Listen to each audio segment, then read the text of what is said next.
Julho de 1920 pelo Sr. Vacheron, de Nice, carta 4212. Em 1908 sonhou minha mulher que uma de suas tias, muito devota, havia falecido. Viu-a completamente vestida no leito, com as janelas do quarto iluminadas. A tia morreu 2 anos mais tarde, na manhã de 8 de dezembro de 1910. Nesse dia festejava-se em Lyon a Imaculada Conceição e muitos crentes iluminavam as frontarias dos seus prédios.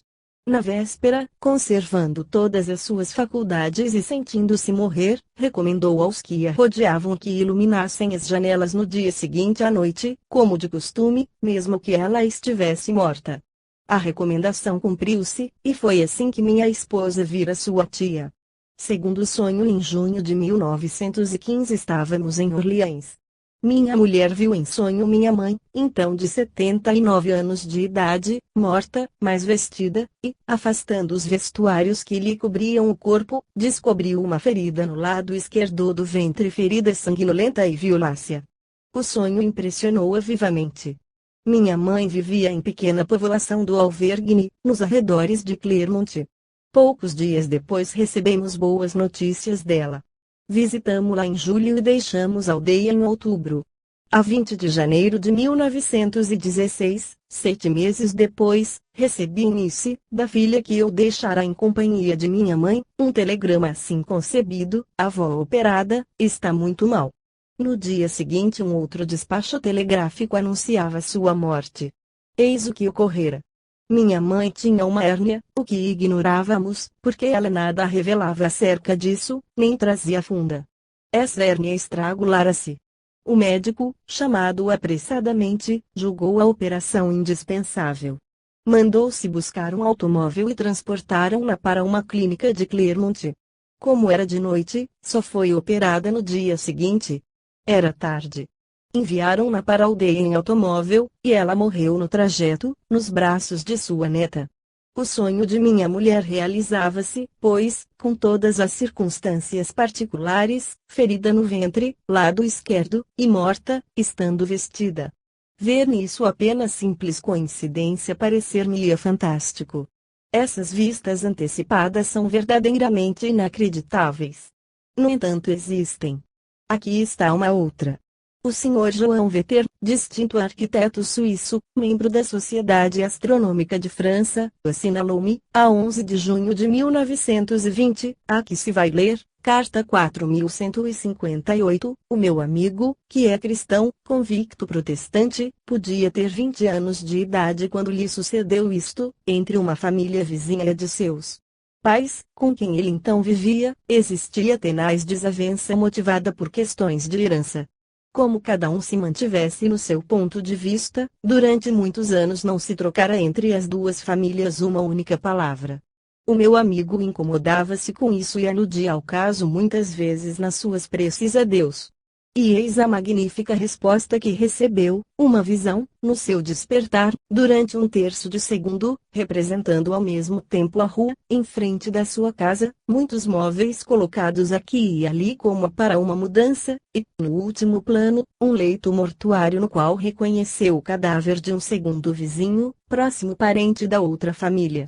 6 meses, pouco mais ou menos, passaram e o meu amigo perguntava sempre o que significaria a sua visão, quando um dia, em que diversos móveis destinados à sua casa havia chegado, ele os viu na rua dispostos como os distinguira em sonho.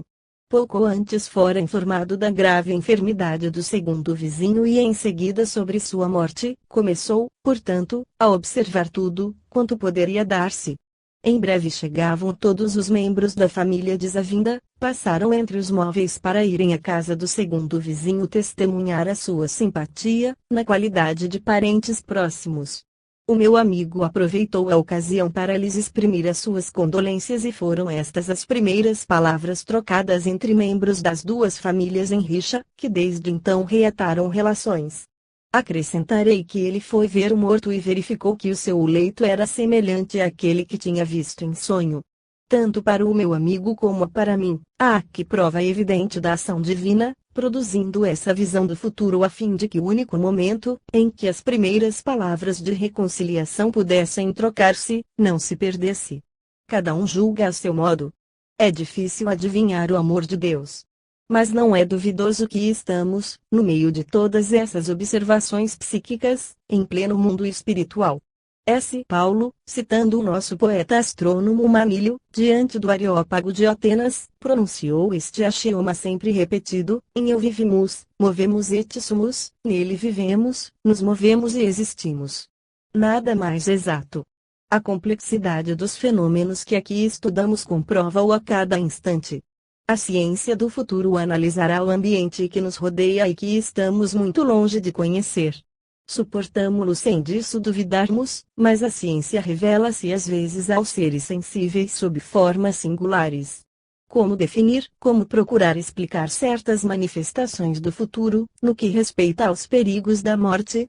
Devo a um psicólogo distinto, o Sr. de Maratrai, que os meus leitores já conhecem, a comunicação do seguinte fato. Carta 4236, uma noite em que Lord Dufferin tinha recebido, na Irlanda, a hospitalidade de um amigo, despertou subitamente, presa de um mal-estar indefinível. Levantou-se, aproximou-se da janela que a lua iluminava e lobregou distintamente na sombra, por baixo dele, um homem levando ao ombro um fardo volumoso. Esse homem caminhava lentamente. Ao passar em frente da casa, viu-se que ia carregado com um caixão, ergueu a cabeça, o seu rosto era tão repugnante que Lord Dufferin ficou vivamente impressionado. Seguiu com os olhos a aparição, ao passo que ela se afastava, e depois voltou para a cama, onde lhe custou a conciliar novamente o sono. Na manhã seguinte interrogou o seu hóspede, que não pôde dar-lhe qualquer esclarecimento. Não conhecia nenhum indivíduo que correspondesse à descrição que Lord Dufferin fizera do portador do caixão e, na aldeia, não estava para realizar qualquer enterro. Volvidos anos, Lord Dufferin foi nomeado embaixador em Paris. Consagrando-se a desempenhar fielmente os deveres do seu alto cargo, foi um dia uma recepção diplomática que devia realizar-se no grande hotel. O seu secretário particular encaminhou-o para um vasto ascensor, diante do qual muitos altos dignitários formavam alas respeitosamente. Lord Dufferin passou, cumprimentou e a pôr o pé no ascensor quando teve um sobressalto involuntário. O empregado que manobrava o cabo era de uma fealdade rebarbativa e tinha exatamente os traços da misteriosa aparição que vira na aldeia irlandesa. Movido por uma energia instintiva, o embaixador recuou, arrepiou o caminho, pronunciando algumas palavras de desculpa, e pretextando o esquecimento de qualquer coisa, pediu que os outros fossem adiante, sem esperarem por ele, depois dirigiu-se ao escritório do hotel, com o fim de se informar sobre a personagem que causava a sua legítima emoção. Mas não teve tempo de o fazer. Ouviu-se nesse momento espantoso barulho, acompanhado de gritos de angústia.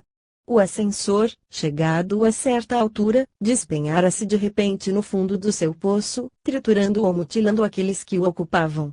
O acidente é histórico e seria fácil verificar a sua data precisa. O misterioso empregado morreu com aqueles que transportava. Não se pôde identificar a sua origem. Era, diz-se, um extra, um suplente, um homem de passagem que se empregara temporariamente. Lord Dufferin nada mais soube e procurou em vão explicar-se a si mesmo por que sortilégio a mão do destino tinha salvo do perigo, levantando para ele, de tão misteriosa maneira, uma ponta do véu estendida sobre esta parte da eternidade a que nós chamamos futuro. 18 de julho de 1920. R. de Maratrai. Essa aventura fantástica ocorreu, com efeito. Lord Dufferin era parente da senhora Maratrai e a família foi posta ao corrente disso. Seguramente, essas espécies de advertências são das mais estranhas. Provam-nos a existência do mundo desconhecido, do qual desejamos penetrar os arcanos. Os meus leitores não se surpreenderão com o fato de poder ver-se com antecipação um homem no sítio em que não se encontra e onde ele se encontrará numa cena tão expressiva. Afloraram os mistérios do espaço e do tempo, sem poderem aprofundá-los. Sabem, por exemplo, que observamos ao telescópio e fotografamos atualmente, no céu, acontecimentos ocorridos há milhares de anos como eu o fiz ainda por uma das últimas tardes, examinando a multidão de estrelas que ilustra a constelação de Hércules e cuja luz leva 100.000 anos para chegar até nós. Aqueles que atualmente observam essa formação sideral representam o futuro pelo quadro que contemplam, com a diferença de 1000 séculos. Fotografamos mesmo astros que deixaram de existir, que foram eliminados da vida dos céus. Que é o presente? Que é o futuro? Certas previsões anunciadoras são por vezes tão estranhas quão ameaçadoras. Assim é a seguinte. A minha erudita amiga, a senhorita Dudley, da comédia francesa, deu essas informações sobre o triste fim da jovem atriz senhorita Irene Musa, que morreu queimada no inverno de 1901. Era uma espírita convicta e, muitos meses antes, durante uma sessão em que ela própria se achava mergulhada em profundo sono hipnótico, perguntou-se-lhe se via o que pessoalmente a esperava no futuro. Ela escreveu estas palavras: a minha carreira será curta, não ouso revelar qual o meu fim, será terrível. Os ensaiadores, impressionados, apagaram tais palavras antes que ela despertasse, portanto, conscientemente pelo menos, nunca hipnotizada soube qual a coisa terrível que para si mesma havia profetizado. Vários meses depois, a sua cabeleireira, ao aspergir-lhe os cabelos com uma loção antisséptica composta com essências minerais, deixou cair algumas gotas do líquido num fogão aceso, provocando chama instantânea. O fogo comunicou-se ao penteado e aos vestidos da atriz, que em um segundo se encontrou envolta em labaredas, sofrendo tão graves queimaduras que morreu, horas mais tarde, num hospital. São formas de premonição, faz notar, a tal respeito, Bozano, que recolhidas e coordenadas, em bom número, levariam a inferir a existência de alguma coisa de semelhante a uma fatalidade reinando de modo misterioso sobre os destinos humanos. A menos que se não queira, para esse episódio, recorrer à hipótese reencarnacionista, segundo a qual o próprio espírito teria livremente preestabelecido, com um fim de expiação ou de prova, esse final pasmoso. O incidente de Lord Dufferin mostra-nos, todavia, que as ameaças nem sempre são fatais. A sua visão era simbólica, mas por que força desconhecida soube libertar-se dela? Aqui está mas de aspecto mundano. Um sonho premonitório bastante singular foi-me relatado numa carta de 23 de abril de 1899, por uma correspondente muito impressionada com a sua realização. Carta 624, quando meu jovem irmão morreu, tive, na véspera, um verdadeiro pesadelo. Encontrava-me na igreja da minha paróquia, onde havia muita gente, vi um padre que meu irmão conhecia, passeava por entre a multidão, depois vi uma dama que avançou para mim com ar furioso, dizendo-me, imaginais que sois muito bela com a vossa toilette, e a qual, efetivamente, me agradava, havia mandado fazer pouco antes e só a tinha trazido algumas vezes. E acrescentou, não a trareis por muito tempo. Assustada, acordei em sobressalto. De manhã, meu irmão caía com um ataque apoplético, morrendo pelas 8 horas. Que estranha forma de advertência! Não se calcula a variedade dessas premonições. A que se vai ler não é menos surpreendente. Lembra um pouco a de Lord Dufferin. Um homem reconhece-se num cadáver e dias depois morre. A história foi narrada por um padre da Bretanha, o Sr. Júlio Pachin, nos Anais das Ciências Psíquicas. Em Finisterra, o reitor da paróquia saía da missa cantada. Depois da cerimônia dirigiu-se ao presbitério, levando um cálice de prata dourada e entrando no seu quarto para ir deixar esse objeto. Ao descer para a sala de jantar, no ângulo, a uma volta da escada, foi obrigado a dar passagem a um cadáver que baixava do primeiro andar. Reconheceu-se nesse cadáver. Presa de grande emoção, entra na sala de jantar, onde se encontrava o seu coadjutor que, impressionado com a palidez do seu rosto, perguntou, está doente, senhor reitor? Não, não, respondeu ele, mas eis o que acaba de dar-se comigo. E contou o fato. O coadjutor manteve-se céptico a tal respeito. O outro insistiu no que ele estava bem certo de ter visto e como meio de verificação acrescentou, serei tirado do meu quarto pelos senhores fulanos e fulanos. Indicou 4 sacerdotes das paróquias vizinhas. Depois de ter cantado as vésperas, o reitor regulou os seus negócios espirituais e temporais. Adoeceu, dias depois morria. O coadjutor anunciou o falecimento. Chegam os padres das freguesias próximas, segundo o costume, para render as derradeiras honras ao confrade morto. Os 4 eclesiásticos designados pelo reitor apresentam-se espontaneamente para tirarem o cadáver da sala de jantar transformada em câmara ardente. A visão premonitória do reitor encontrava-se, assim, realizada. Isto passava-se há 15 anos. O fato é conhecido entre os membros do clero de Quimper. Redigindo este capítulo, julgo oportuno publicar aqui a seguinte carta, recebida em abril de 1899, de um correspondente esclarecido e dotado de longa experiência. Estamos ainda na Bretanha, carta 581. Os intersinais, ainda que não fosse eu próprio testemunha dos fenômenos de que o senhor empreendeu o estudo analítico, nem por isso deixo de julgar do meu dever assinalar à sua alta atenção os seguintes fatos ocorridos a pessoas do meu conhecimento, de quem se não pode suspeitar a boa fé e que se declaram prontas a confirmá-los minuciosamente. Com suas assinaturas. As manifestações, aparições, pressentimentos, etc., foram em todos os tempos frequentes na Bretanha. Designam-se aqui pelo nome de intersinais. O Sr. Lebras, professor de História no Liceu de Quimper, publicou numerosos exemplos deles. Eis qual é, resumido em 2 palavras, a natureza de cada um dos intersinais correspondentes ao objetivo do seu inquérito, que me foram diretamente relatados pelas pessoas interessadas e que eu considero como absolutamente autênticos. Primeiro barulho formidável produzindo-se durante a noite, semelhante ao desabamento da sua própria habitação, ouvido no mesmo instante por 2 mulheres, vivendo sós, e cujos alojamentos estavam situados no mesmo prédio, um por cima do outro. O marido de uma delas era marinheiro, navegando em mares estrangeiros. Esta manifestação coincidiu com a sua morte. Segunda idêntica manifestação produziu-se em casa de uma viúva, que vivia, como a primeira, em Paimpol. Este intersinal foi o precursor da morte de uma das suas sobrinhas que vivia em Paris, morte que apenas ouvidos 2 dias lhe foi comunicada.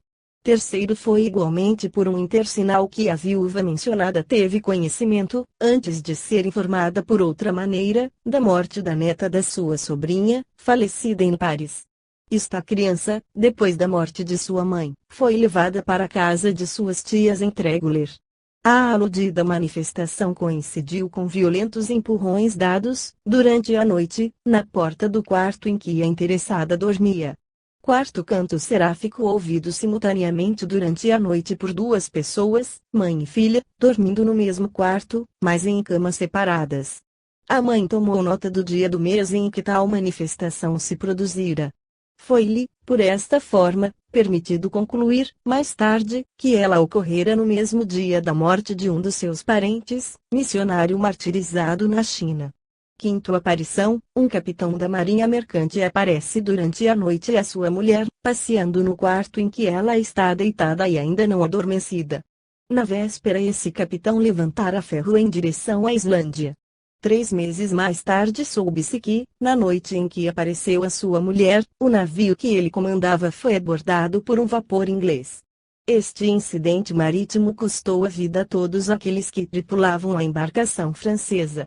Poderia acrescentar às manifestações aqui relatadas alguns intersinais, aplicando-se, não a moribundos, mas a pessoas com saúde, cuja morte, ocorrida pouco depois, parece ter sido assim anunciada. J. Galober, comissário de Marinha reformado em Paimpol. Consagraremos mais adiante, capítulo 10º, um estudo especial aos ruídos, movimentos, pancadas, associados, indubitavelmente, a falecimentos. A carta que se acaba de ler é, de certo modo, um resumo da nossa síntese de observações. A Bretanha não tem o monopólio delas, embora aí sejam mais cuidadosamente notadas. O temperamento dos bretões é, talvez, mais acessível. Não fala já César neles, na sua Guerra das Gálias? A observação abaixo relatada é, com certeza, ainda mais fantástica do que as precedentes e não acreditaríamos se ela não tivesse determinado a conversão de um homem radicalmente céptico que tratava de idiotas ou de fumistas todos os psiquistas. O herói dessa história é um Pirrus Bessi, conhecido na Sicília. Ele mesmo redigiu o relato que se vai ler. No mês de dezembro do último ano, 1899, uma tarde, reunidos com a família de minha mulher, conversávamos alegremente à volta de bela fogueira crepitando no fogão, quando de repente ouvimos violento barulho, como se houvesse sido desfechado um tiro perto dos nossos ouvidos. Depois do primeiro instante de surpresa, pretendemos informar-nos do ocorrido, começando por apurar se não se trataria de brincadeira de mau gosto ou de coisa ainda pior. Um de nós subiu até as águas furtadas, eu desci a inspecionar a loja subterrânea. Nada. Examinamos então as espingardas, estavam ainda carregadas. Ao voltarmos à cozinha sentíamos sempre o mesmo cheiro, muito acentuado, de pólvora queimada, a tal ponto que foi preciso abrir a janela. Confesso que estava espantado. Fiquei-o ainda mais, ao notar que a atitude dos meus parentes exprimia mais abatimento que surpresa. Após um instante de silêncio profundo, perguntei-lhes o que tinham. Meu sogro suspirou com tristeza. Tu acreditarás, finalmente. Não respondi, meu caro, acrescentou ele, esse barulho é de mau agouro. Ora, repliquei, superstições. Encolheu os ombros, um pouco despeitado. Mas, passado um minuto, continuou, superstições. Falo por experiência, por dolorosa experiência. É preciso que saibas que não é a primeira vez que tal acontece e isto foi sempre seguido por uma desgraça sucedida em nossa casa. 8 dias antes da morte de minha pobre irmã ouvimos o mesmo estrondo. Lembram-se vocês, disse ele, dirigindo-se à sua mulher e à velha serva. As duas senhoras responderam afirmativamente, com um gesto triste, e também 15 dias antes da morte de meu primeiro filho tivemos idêntica advertência. Eu não podia ainda consagrar uma inteira fé a essas palavras, todavia, senti-me perturbado. Pesado silêncio reinou de novo no compartimento, mas em breve foi interrompido por um retinir de campainha. Eu mesmo fui abrir a porta. Era um primo irmão de meu sogro, proprietário abastado que habitava o bairro mais distante do burgo. Entrou sem mesmo nos dar as boas noites. Tinha um ar melancólico e assustado. Eis as primeiras palavras que pronunciou: vocês não ouviram nada? Todos, incluindo eu, lhe respondemos, dando-lhe apenas tempo para ele formular a sua pergunta. Também ouviste? Sim, um estrondoso tiro. Preparávamo-nos para cear. A sua rápida narrativa aumentou ao mais alto grau a minha estupefação. A estranha coincidência de dois fatos idênticos e simultâneos fez-me refletir. No entanto, negavam-me admitir ainda que se tratasse de espíritos. Nos dias seguintes não se falou mais do caso. Assim passaram 2 semanas. Uma noite eu estava só e escrevia. Fatigado pelo trabalho, interrompi-o, acendi um cigarro e estendi-me numa poltrona. Diante de mim, num velho espelho, refletiam-se as espirais azuladas do fumo que eu me divertia a lançar no ambiente. Estava o cigarro metade queimado, quando reparei que a luz do meu candeeiro afrouxava. Quis evitar a torcida, mas a luz apagou-se de repente. Fiquei muito surpreendido ao apurar que, apesar disso, o compartimento continuava iluminado por fraca claridade cinzenta. Levantando, por acaso, os meus olhos para o espelho, observei que ele refletia uma luz mais intensa do que a anterior, ao fulgor da qual se distinguia um compartimento bem alumiado e com móveis que não eram os meus. Dir-se-ia que no sítio ocupado pelo espelho havia uma abertura que deixava entrever uma outra parte da casa. Pensei que estava a sonhar, no entanto conservei-me imóvel, surpreendido com a cena. Vi, então, avançar uma senhora idosa que reconheci ser a tia de meu sogro, a mãe desse primo, que viera ter conosco durante a memorável noite em que se ouvira o sinistro tiro.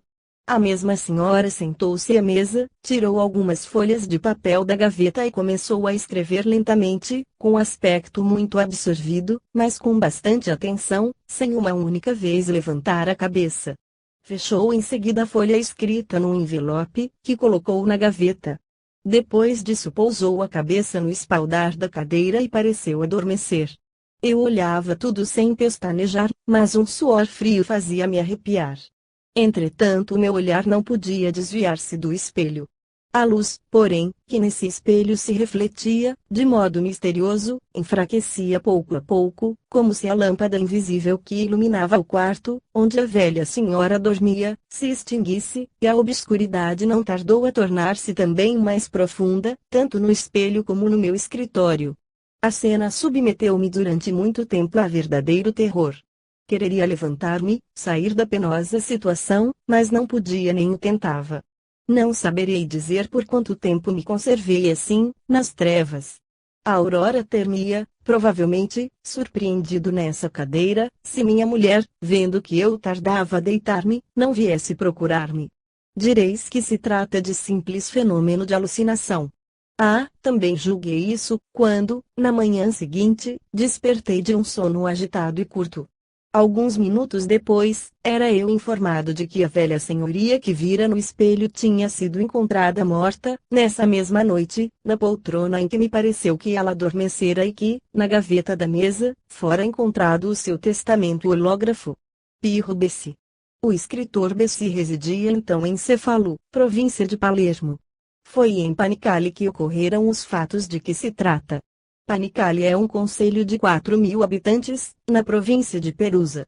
As diversas pessoas que, ao mesmo tempo que Bessi, foram testemunhas de tal acontecimento quiseram atestar a sua autenticidade por este documento. Panicale, 17 de abril de 1901, os abaixo assinados, respectivamente mulher, sogro, sogra, cunhado do professor Pirro Bessi, de Cortona, e primo de seu sogro, creendo seu dever declarar que a narrativa feita pelo seu parente é perfeitamente exata, pelo que respeita ao tiro ouvido, conjuntamente, namorada das 4 primeiras pessoas que assinam este documento e na habitação da quinta, embora as 2 casas se encontrem situadas nas extremidades opostas da povoação. Julgam útil acrescentar que ouviram, por outras vezes ainda e sempre nas 2 vivendas, estrondos semelhantes a tiros, e que isto foi sempre um sinal antecipado da morte de qualquer pessoa da família ou que não tardava a realizar-se. Luísa Bessi, nascida Landi, Ange Landi, Adelaide Landi, César Landi, Francisco Bastianelli. Poderemos notar, como se devesme, que a cena vista no espelho não se desenrola realmente nele. Nenhuma pessoa de bom senso duvidará disso. Essa superfície clara contribui para fazer entrar o sujeito em estado de semi-hipnotismo, no qual ele vê todas essas coisas, pouco mais ou menos como as vê também no sonho ordinário. É de algum modo um sonhar acordado. Concebe-se que essa dupla observação tiros correspondentes a um falecimento e vista da pessoa que ia morrer, no momento em que escrevia o seu testamento tenha transformado a incredulidade da testemunha em convicção da realidade desses fatos, por mais inexplicáveis que sejam. A vista à distância é hoje suficientemente conhecida. Mas um tiro ouvido, sem ter sido desfechado por ninguém, é mais enigmático ainda, embora incontestável. Quando alguém faz, por si mesmo, esta experiência de física oculta, não poderá negar, fica convencido de que viu e ouviu. Tudo isso nos parece tão absurdo como inacreditável. Mas como nos recusarmos a admitir observações 100 vezes certificadas? A trágica morte da atriz Irene Musa foi-lhe anunciada em estado de hipnose, a do clérigo da Bretanha foi vista por ele mesmo, etc. Teria acontecido mesmo com a do rei Luizio da Baviera, 1886, debatendo-se com o seu médico no lago que ficava próximo do seu palácio. Cario Duprel, a propósito de tal luta no mesmo lago, faz conhecer estes pormenores, dias antes da partida do Dr. von Guden, para Oxenschwangau, para junto do rei Luizio, de quem a transferência para o castelo de Berg não estava ainda decidida, foi esse médico almoçar de mau humor, contando à esposa que durante toda a noite havia sido atormentado por um sonho no qual se havia debatido na água com um homem. A viúva do doutor contou mais tarde esse sonho à deputação da Sociedade Antropológica de Munique, por ocasião das condolências que os membros da mesma sociedade lhe foram apresentar. Fui informado dessa narrativa por uma das testemunhas. É evidente, faz notar Duprel, que o Dr. von Guden teve, sonhando, uma visão muito nítida, da qual a forte impressão lhe tornou possível a recordação, depois do despertar. Somente, a pessoa do rei esfumava-se na pessoa de um homem qualquer. Numa viagem em Munique, 1906, tive ocasião de visitar esse lago de Starnberg onde ocorreu o drama. O lugar é pouco profundo e próximo da margem, e parece que houve aí um singular ato de aberração da parte do rei, que de resto dava sinais de loucura havia tempos. Estudemos tudo. Procuremos. Como interpretar a advertência verdadeiramente extraordinária que se vai ler? É um aviso simbólico supranormal de acidente, num sonho esquisito assinalado pelo Sr. Bozano. O observador e narrador é um certo Sr. Britton, conhecido do Sr. Podmore, que o descreve como homem inteligente, perspicaz e de temperamento prático e equilibrado. Conta que em 1861 um dos seus amigos, o Sr. James Claiborne, tendo adquirido um barco a vapor para navegação fluvial, convidou-o a fazer uma excursão com ele. Partiram de Norwich e depois de um primeiro dia de viagem no rio detiveram-se à noite em Yarmouth, a pouca distância da entrada do porto, amarrando o barco a uma embarcação vizinha, com cordas à proa e à popa. Depois disso retiraram-se, pelas 9h30, para as respectivas cabines. Deveria ter dormido algumas horas, escreve ele, quando meu sonho começou. Imaginava que descerrava as pálpebras e que via, através do teto da cabine, dois tenebrosos fantasmas suspensos no ar, perto do cano da chaminé. Pareciam absorvidos em viva conversação e apontavam umas vezes para a foz do rio e outras para as cordas que seguravam o barco. Por fim separaram-se, gesticulando e piscando os olhos, como se houvessem entendido num plano de ação. Sempre suspensos no alto, dirigiram-se um para a proa e outro para a popa, conservando ambos o indicador estendido, tocando com esse dedo, ao mesmo tempo, uma das cordas que ardeu como se houvesse sido tocada por um ferro em brasa. A embarcação, liberta das amarras, foi arrastada pela corrente, atravessou a ponte Pencil, depois a outra ponte de ferro, passou ao largo de Brydon, a ponte de Yarmouth e os numerosos navios que tinham lançado âncora nesse sítio. Durante esse tempo os dois fantasmas, flutuando sempre no ar, por cima da embarcação, emitiam estranhos sons musicais. Eu quereria acordar o meu companheiro, porque sabia bem que, se a corrente nos arrastasse para a embocadura do rio, naufragaríamos inevitavelmente na passagem da barra, e, no sonho, pretendi libertar-me do incubo que me oprimia, mas tudo foi inútil. A embarcação corria sempre, durante o percurso os meus olhos distinguiam todos os objetos, ultrapassamos Soutone, depois a Aldeola de Gorleston e enfim chegamos à última volta do rio, onde a água corre precipitadamente para a barra e vai confundir-se com o mar. Fomos em breve envolvidos nesses turbilhões, e observei que o navio começava a afundar-se. Os sons musicais, emitidos pelos dois fantasmas, transmudaram-se em aterradores gritos de triunfo. A água chegava-me ao pescoço, respirava com dificuldade, afogava-me.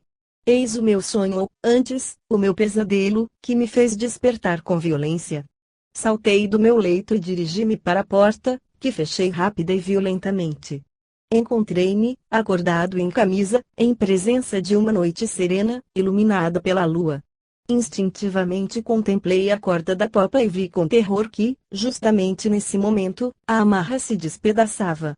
Voltei-me para a fateixa da proa e notei ao meu lado meu companheiro que correra ao barulho da porta despedaçada e falou-me da outra corda partida. Agarramo-nos ambos desesperadamente às fateixas, sem nos preocuparmos com a pele das mãos, que estava em sangue, e bradamos por socorro. Tripulantes da embarcação próxima não tardaram a aparecer, a tempo de nos passarem novas cordas.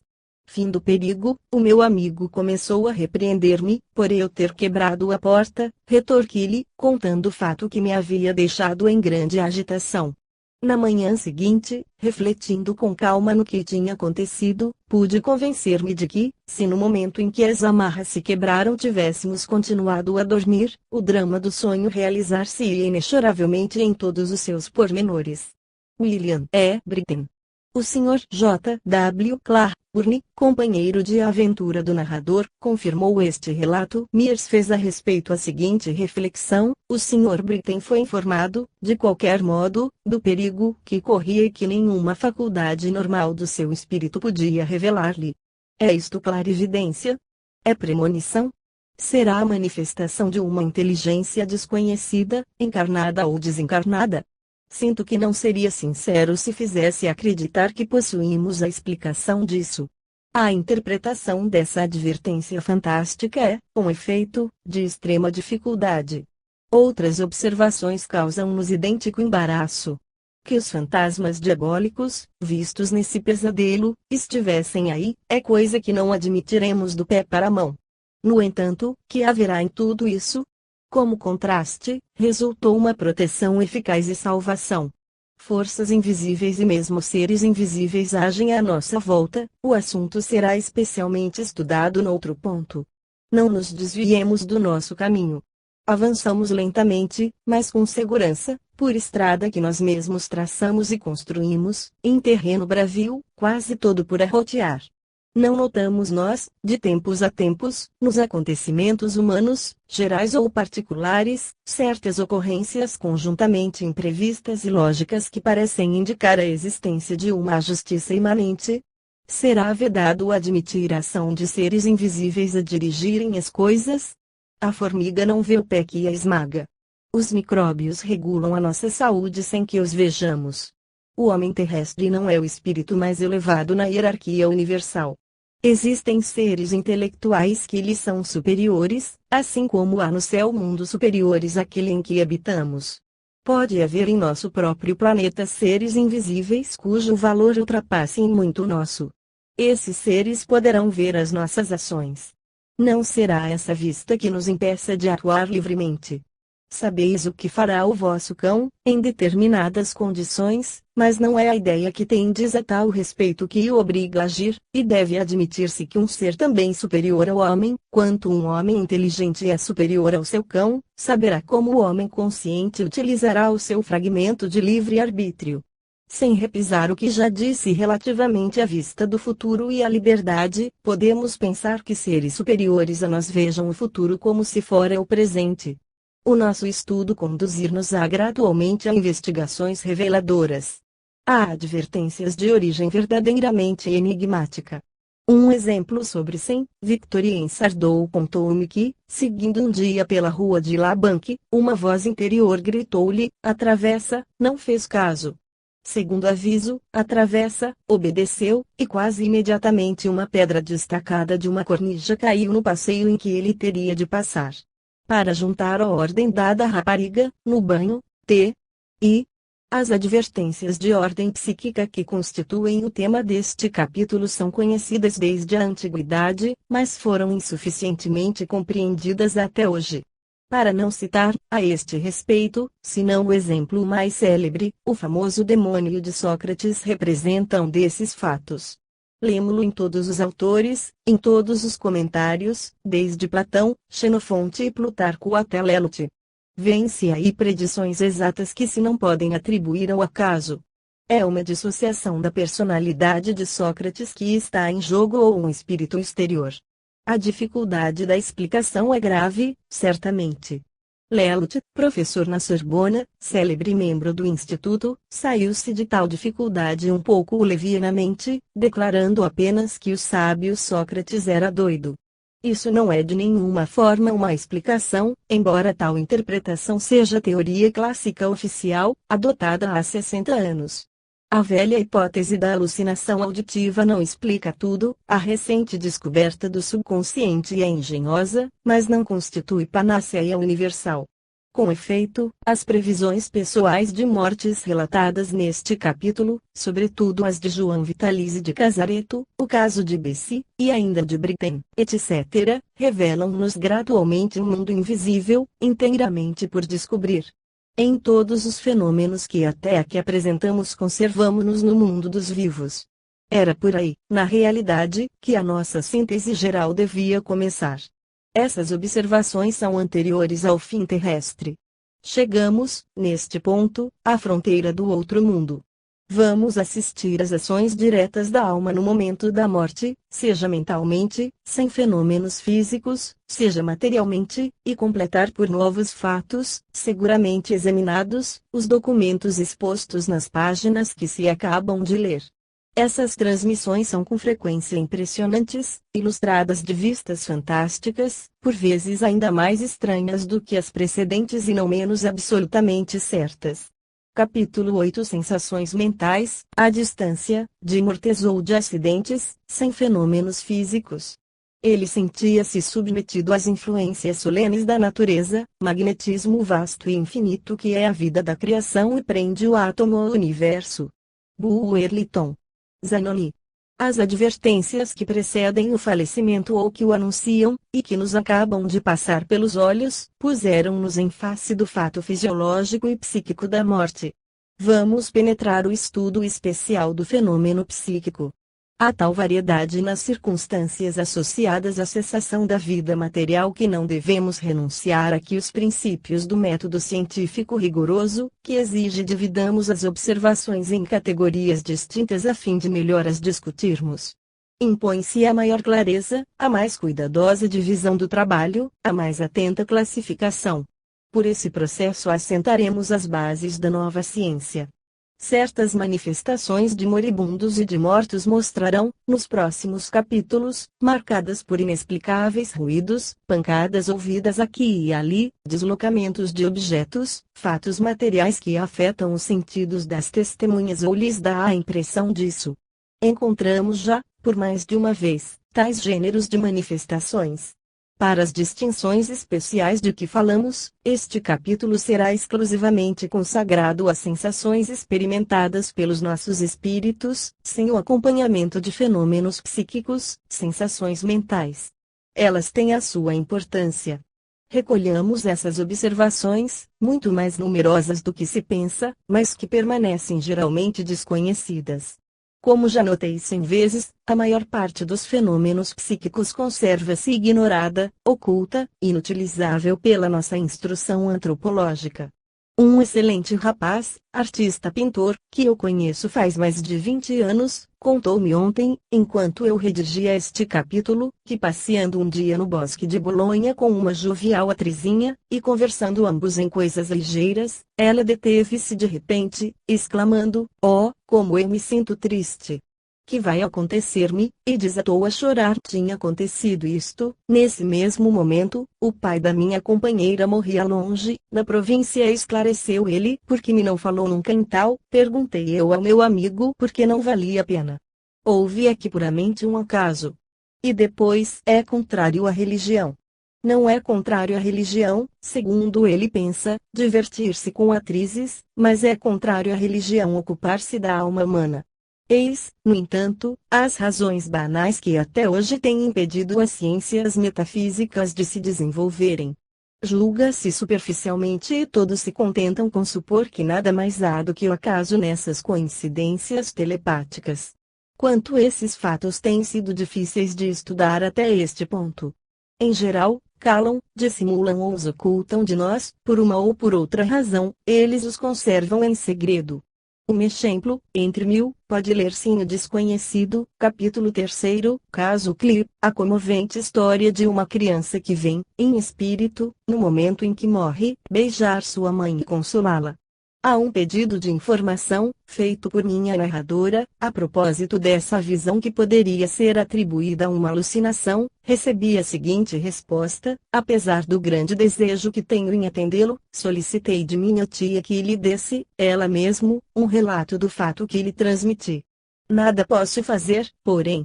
Minha tia quis guardar sempre, para ela só, a lembrança de seu filho, pensando talvez profaná-lo, falando dele a pessoas estranhas, e jamais aludiu a ele senão com os membros da sua família. É com alegria que esses pobres pais pensam no último adeus de seu filho. Não quero revelar-lhe que cometi essa pequena inconfidência em seu favor, tendo assim procedido unicamente para lhe apresentar um exemplo acrescentar a todos aqueles, tão eloquentes, que o senhor tem oferecido. Certamente não. Não houve alucinação nem ilusão. Meu tio e minha tia eram por completo incrédulos pelo que toca a tais questões.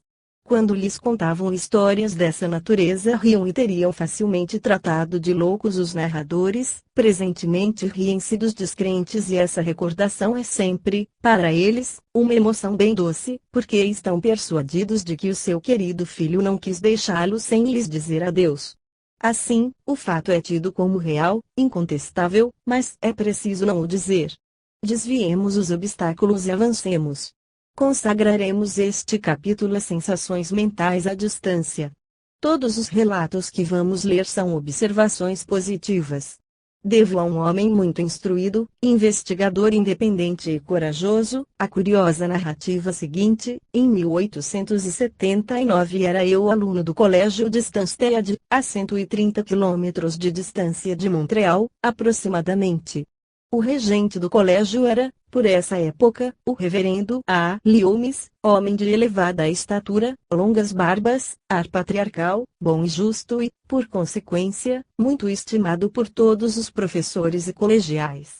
Eu tinha um amável companheiro de quarto, de nome Carlos.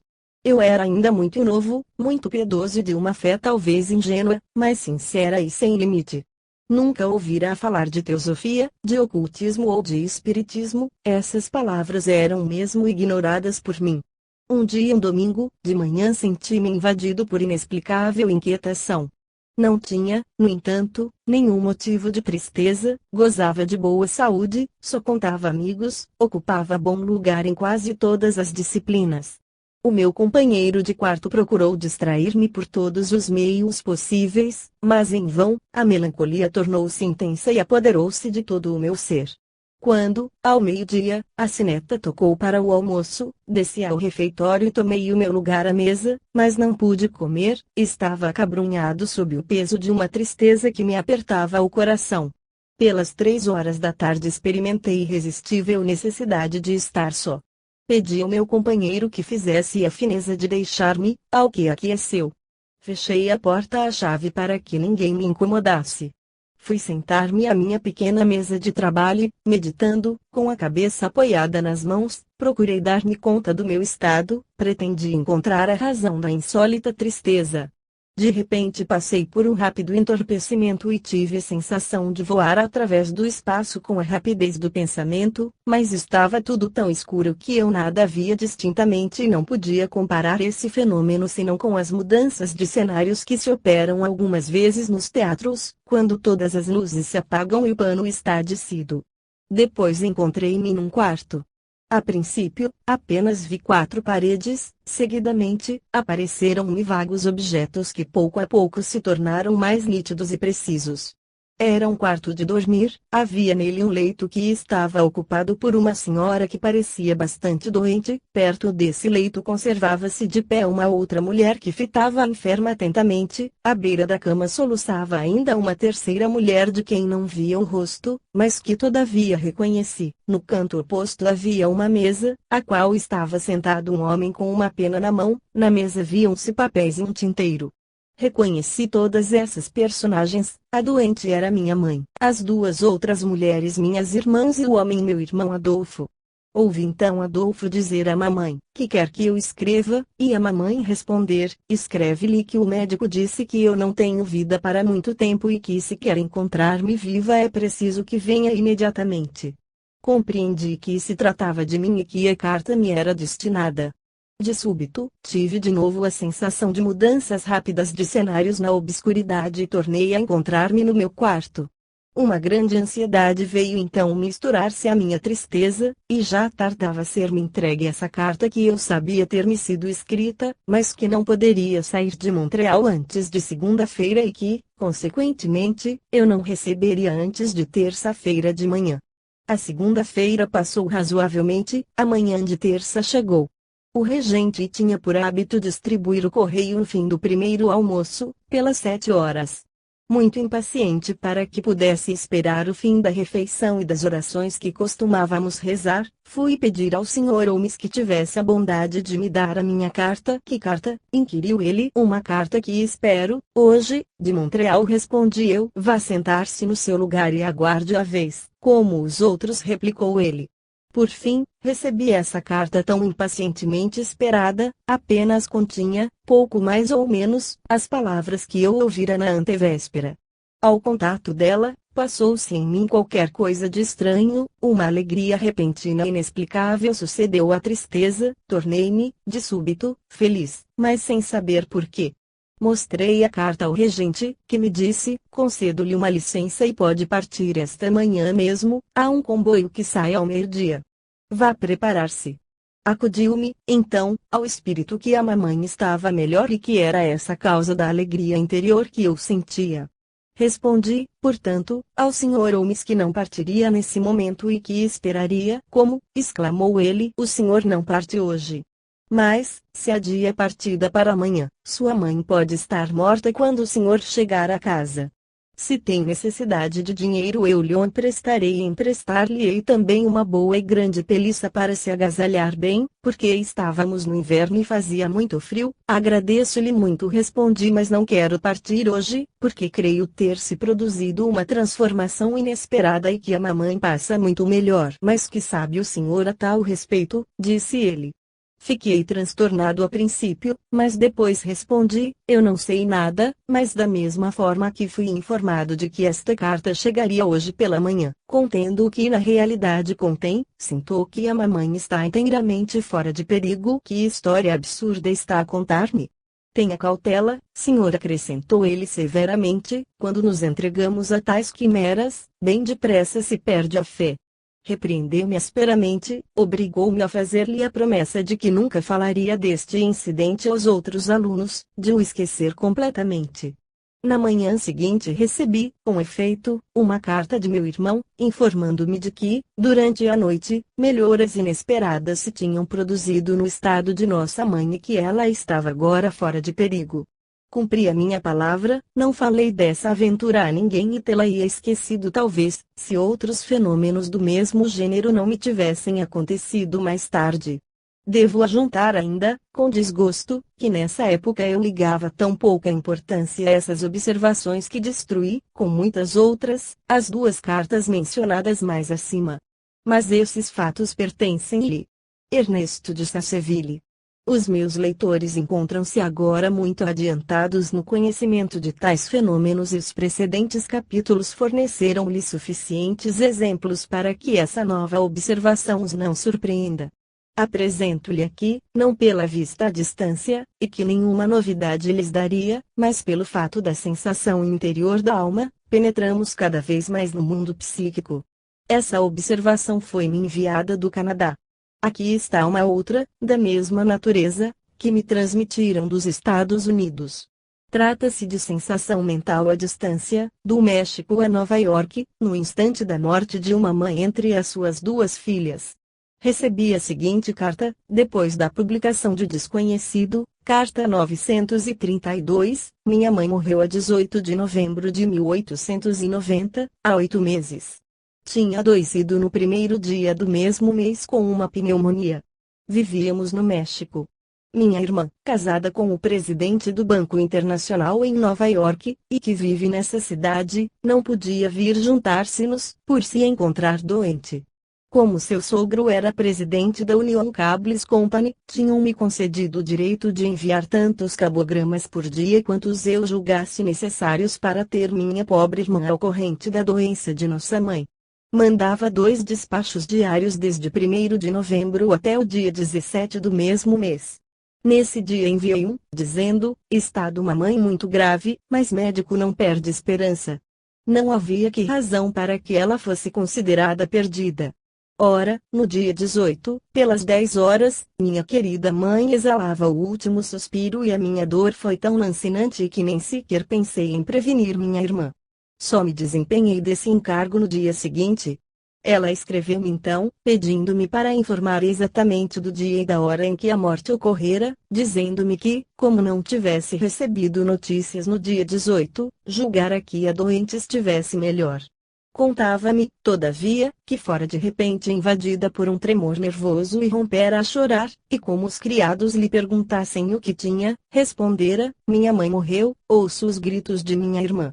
Levantando os olhos para o relógio, vira que o ponteiro marcava 10 horas, Torre Eiffel. Nesse momento estava eu de joelhos, soluçando, com a cabeça encostada a uma cadeira, ouvindo os derradeiros sinais de vida de minha pobre mãe e compreendendo que tudo ia acabar. Soltei um grito terrível, a ponto de julgarem que eu havia endoidecido. Deixe-me dizer-lhe, caro mestre, que o seu livro alivia minha alma, porque sei agora que, quando senti a mão de minha mãe acariciar-me, alguns meses depois da sua morte, isso não era um sonho, ela estava, com efeito, perto de mim, que amava tanto. Perdoe-me esta carta, Sr. Flammarion, mas sinto-me desafogada depois que lhe comuniquei os meus pensamentos e ouso esperar algumas linhas que me esclareçam acerca da minha observação. Na última semana estava eu de cama, não me sentindo bem do coração. O médico encontrou-me com o seu livro na mão e proibiu-me que o lesse, dizendo que eu estava doente dos nervos, já muito exacerbados, mas pude convencê-lo de que este livro atuava, pelo contrário, como calmante e não como excitante sobre o meu sistema nervoso. Pela minha parte, agradeço-lhe sinceramente por o ter escrito e peço-lhe que acredite que, neste longínquo país, exilada, longe da bela França que adoro, tem o senhor uma humilde, mas fervorosa admiradora. México, 31 de julho de 1900. Georgina Bernstein. Por este relato, tão leal e sincero, sentimos claramente que houve transmissão telepática entre a senhora Bernstein e sua irmã, do México para Nova York, no momento da morte de sua mãe, e que o afeto dessa mãe por suas filhas se associou a tal transmissão. Tais sensações mentais, à distância, de mortes ou de doenças de seres amados, observam-se em todas as nacionalidades. As duas comunicações precedentes foram-me enviadas do Canadá e dos Estados Unidos.